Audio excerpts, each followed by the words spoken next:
అండి welcome to నన్ను special. ఈరోజు స్పెషల్ ఏంటంటే ఎండుమిర్చి చింతతొక్కు పచ్చడి విత్ ఎగ్ ఫ్రై అండి.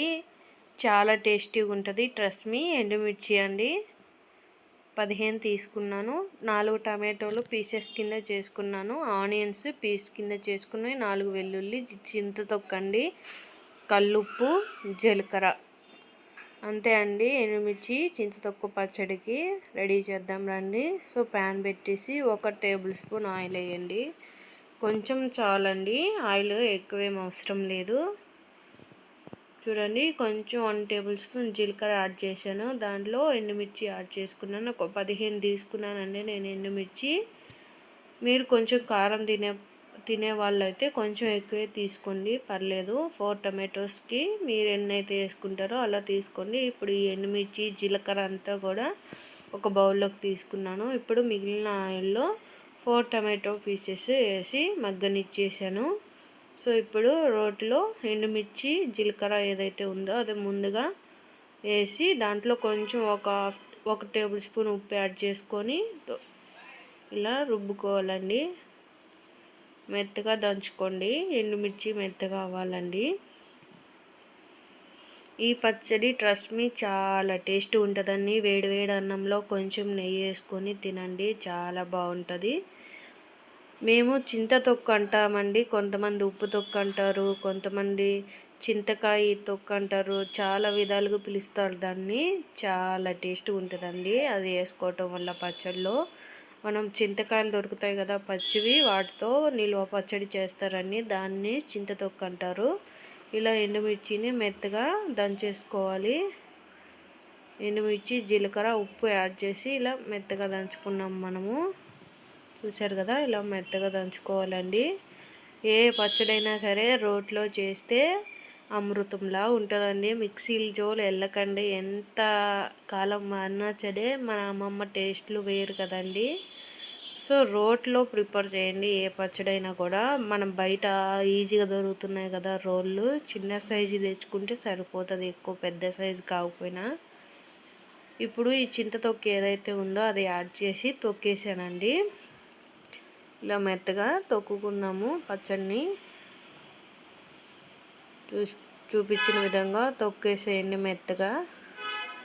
ఇది కొంచెం మెత్తగా అయ్యాక వెల్లుల్లి తీసుకున్నాను కదా, ఆ వెల్లుల్లి ఏవైతే ఉన్నాయో అవి యాడ్ చేసుకున్నాము. ఇలా మెత్తగా దంచుకున్నాక ఫస్ట్గా వెల్లుల్లి యాడ్ చేశాను, ఒక 3 వెల్లుల్లి. ఇది కొంచెం దంచుకున్నాము. తర్వాత ఆనియన్స్ ఏవైతే ఉన్నాయో అవి కూడా దంచేసుకోండి. ఇలా కచ్చపచ్చిగా మెదిగితే సరిపోతుంది. ఆనియన్స్ మెత్తగా ఏం అవ్వలేదు, జస్ట్ అలా కొంచెం నలిగితే సరిపోతుంది ఆనియన్స్. చూపించిన విధంగా స్పూన్తో ఒకసారి టర్న్ చేసుకుని మళ్ళీ దంచుకున్నాం మెత్తగా. ఈ పచ్చడి చాలా అంటే చాలా టేస్ట్గా ఉంటుంది. వేడివేడి అన్నంలో నెయ్యి వేసుకుని ఎగ్ ఫ్రై కాంబినేషన్లో. ఇప్పుడు టమాటోస్ ఏవైతే ఉన్నాయో అవి కొంచెం కొంచెంగా యాడ్ చేసుకొని ఇలా దంచేసుకోండి. ఒకేసారి అన్నీ యాడ్ చేసి దంచకండి, ఎందుకంటే కలర్లో పడే ఛాన్సెస్ ఉంటుంది పచ్చడి తొక్కేటప్పుడు. సో జాగ్రత్త. కొంచెం కొంచెం ఇలా యాడ్ చేసుకుంటూ మెత్తగా టమాటోస్ మెత్తగా అయ్యే వరకు దంచుకోండి. ఇలా టమాటోస్ కొంచెం కొంచెం యాడ్ చేసుకుంటూ తొక్కోవటం వల్ల కలర్లో పడకుండా ఉంటుందండి. ఒకేసారి యాడ్ చేసుకున్నాం అనుకోండి పడుతుంది. సో జాగ్రత్తగా దంచుకోండి కొంచెం కొంచెం యాడ్ చేసుకుంటూ. పచ్చిమిర్చి చింతతొక్కు కూడా ఇలా పచ్చడి చేసుకుంటారండి. పచ్చిమిర్చితో కూడా సేమ్ ప్రాసెస్, పచ్చిమిర్చి యాడ్ చేసుకుంటారు. సో ఎలా చేసినా సరే దీని టేస్టే వేరండి. చింతకాయ పచ్చడి చాలా టేస్ట్గా ఉంటుంది. చింతకాయ పచ్చడితో ఏ పచ్చడి చేసినా సరే ఎవర్గ్రీన్ అండి. సో అప్పటి పచ్చళ్ళు నాకు చాలా ఇష్టము. సో దానికోసమనే నేను స్పెషల్లీ ఈ రోల్ తెప్పించుకున్నాను. దీంట్లో ఈజీగా ఒక నలుగురికి పచ్చడి ప్రిపేర్ చేసుకోవచ్చండి. అంతకంటే ఎక్కువైతే చేయలేము, కానీ నలుగురికి ఈజీగా అవుతుంది. సో అందుకని నేను మా అమ్మని అడిగి తెప్పించుకున్నాను ఇది. సో ఇలా నీట్గా అంతా తొక్కేసుకుందామండి. చూసారు కదా, ఇంతేనండి, చాలా సింపుల్ ఈ చింతకాయ పచ్చడి ఎండుమిర్చితో. సో అయిపోయింది. నీట్గా రోకలంతా ఇలా నీట్గా తుడిచేసుకొని ఒక బౌల్లోకి తీసుకుందామండి పచ్చడి అంతా కూడా. చూసారు కదా ఎంత కలర్ఫుల్గా ఉందో. దీంట్లో గీ యాడ్ చేసుకొని వేడివేడి అన్నంలో ఎగ్ ఫ్రైతో కాంబినేషన్ అదుర్స్ అండి. అసలు నాన్ వెజ్ కూడా దీని ముందు పనికిరాదంటే నమ్మశక్యం కదా. సో రెడీ అండి చింతకాయ పచ్చడి ఎండుమిర్చితో. సో ఇప్పుడు ప్యాన్ పెట్టి ఎగ్ ఫ్రైకి రెడీ చేస్తున్నాను. సో ప్యాన్ పెట్టి ఒక 2 టేబుల్ స్పూన్ ఆయిల్ యాడ్ చేశాను నేను. దాంట్లో ఒక బౌల్ సన్నగా కట్ చేసుకున్న ఉల్లిపాయలు యాడ్ చేసిన ఒక బౌల్ ఆఫ్ ఉల్లిపాయలు.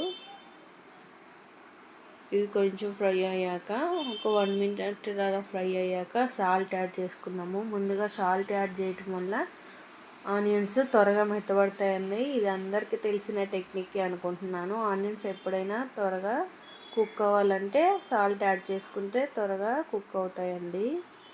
సో ఇలా కొంచెం కుక్ అవ్వనిద్దాము. ఇందులోనే 1/2 టేబుల్ స్పూన్ పసుపు యాడ్ చేసుకున్నాము. చూడండి 1/2 టేబుల్ స్పూన్ యాడ్ చేసుకున్నాము. సో అంతా కూడా కలిపేసుకున్నాము.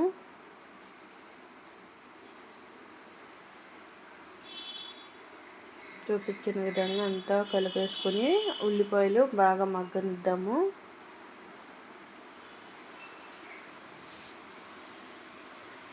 కుక్ అవుతున్నాయి కదా ఉల్లిపాయలు.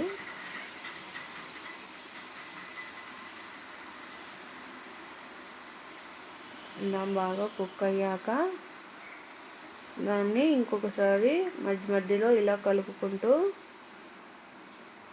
లైట్గా గోల్డెన్ బ్రౌన్ కలర్ వచ్చే వరకు ఫ్రై చేసుకోవాలండి. చూసారు కదా ఆల్మోస్ట్ వచ్చేసాయి. ఈ స్టేజ్లోనే కారం యాడ్ చేసుకోవాలి. కొంచెం సరిపోతుందండి, కారం ఎక్కువ అవసరం లేదు. ఇలా కలిపేసుకోండి కారం యాడ్ చేశాక. చూసారు కదా ఇంకో 2 మినిట్స్ ఆనియన్స్ కొంచెం కుక్ అవనిద్దాము. సో ఈ స్టేజ్లో 4 ఎగ్స్ అండి నేను బీట్ చేసి పెట్టుకున్నాను, పగలగొట్టేసి 4 ఎగ్స్ యాడ్ చేసుకొని ఇలా కలిపేసుకోండి.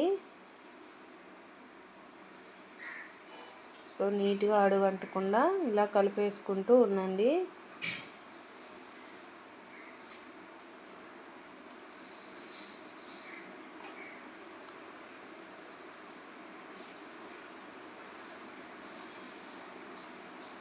ఒక 10 మినిట్స్ దాకా మీడియం ఫ్లేమ్లో అడ్జస్ట్ చేసుకొని ఇలా ఫ్రై చేసుకోండి నీట్గా. ఎందుకంటే ఒక 10 మినిట్స్ మినిమం ఫ్రై చేసుకోవటం వల్ల ఏంటంటే ఎగ్లో నీరంతా పోయి డ్రైగా అయ్యి ఫ్రై అనేది బాగా ప్రాపర్గా కుక్ అవుతుందండి. సో కొంతమంది ఎగ్స్ వేయగానే ఒక 2 మినిట్స్ అలా అనేసి దించేస్తారు కదా, అప్పుడు నీచు వాసన వస్తుందండి. సో ఇలా ఎగ్ లోపల వరకు ఫ్రై అవుతుంది. ఒక 10 మినిట్స్ అలాగా సిమ్లో పెట్టి ఫ్రై చేసుకున్నామంటే నీచు వాసన అనేది అంతా కూడా పోతుందండి. నీట్గా ఫ్రై అవుతుంది. ఎగ్ ఏదైతే ఉందో లోపల వరకు నీట్గా ఫ్రై అవుతుంది. ఎగ్ స్మెల్ అనేది రాకుండా నీట్గా పొడిగా ఫ్రై అయిపోతుంది ఎగ్ 10 మినిట్స్ ఫ్రై చేసుకోవటం వల్ల. చూసారు కదా ఎంత కలర్ఫుల్గా ఉందో ఎగ్ ఫ్రై కూడా. దీని కాంబినేషన్లో పచ్చడి కాంబినేషన్లో రైస్ నెయ్యి యాడ్ చేసుకొని తింటే అబ్బా ఉంటుందండి. నాన్ వెజ్ కూడా పనికిరండి ఈ వంటల ముందు. సో కంప్లీట్ అయిపోయింది, ఎగ్ ఫ్రై రెడీ అండి. చూసారు కదా ఎండుమిర్చి చింతకాయ పచ్చడి రెడీ అండి. మీకు నచ్చినట్టయితే లైక్ చేయండి, సబ్స్క్రైబ్ చేయండి, బెల్ ఐకాన్ని ట్యాప్ చేయండి.